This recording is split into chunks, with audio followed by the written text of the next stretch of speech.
आम्ही न्यायालयाचा आदर करून ठेवतो. मुख्य मेन आरोपी सापडलाच नाही. तुम्ही पीसीआरचा विचारला, तुम्ही एमसीआरचा विचारला.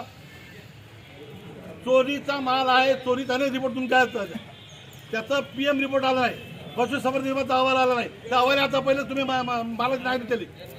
चूक तुमची आहे साहेब. तुम्ही एमसीआर पीसीआर विचारा. मुख्य आरोपी जोपर्यंत अटक होत नाही, मेन आरोपीला तुम्हाला पाहायचं आहे. आज तारखे सुटले ते पुरावे नाही सर. ते बरोबर साहेब. पुरावे नाही सर. पोलीस हतबल झाली तर माझा आरोप आहे साहेब. जबाबदार बोलतो. मेन आरोपी जो सापडत नाही तोपर्यंत आपण आरोपी सापडले त्या आरोपीला आपण बेल देत नाही. पीसीआर विचारतो.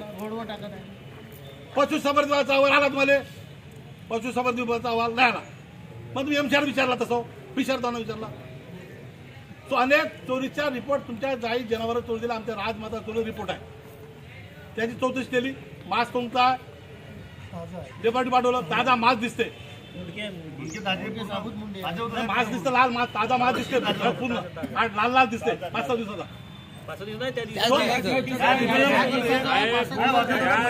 त्या दिवसाच्या मासापासून मागच्या काळाच्या मासापर्यंत सगळंच आहे म्हणते. तुम्हीच लोक होते, तुम्हीच सांगितलं सगळ्यांना, सगळ्याला सांगितलं तुम्ही. ताज्या मासापासून जुना मास सगळंच इथं टाकून आहे म्हणून. आणि दुसऱ्याच दिवशी जमानत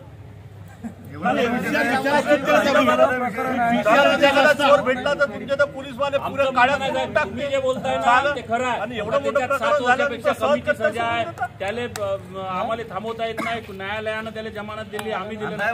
न्यायालय साहेब तुम्ही पाठवलेल्या कागदावर देईन जमानत. तुम्ही कागद स्ट्रॉंग पाठवा. एमसीआर विचारले चूक केली. आरोपी मेन आरोपी सापडायच्या. आरोपीला बोललं राजू भाऊ. पीसीआर विचारला असता मेन आरोपी सापडता. पोलिसाचा पूर्ण हातभार आरोपीला जबरदस्त. एक सिंगल कलम लगाएंगे उसमें तो वो छूट नहीं है. उसको ऑल पर्सपेक्टिव देख के अगर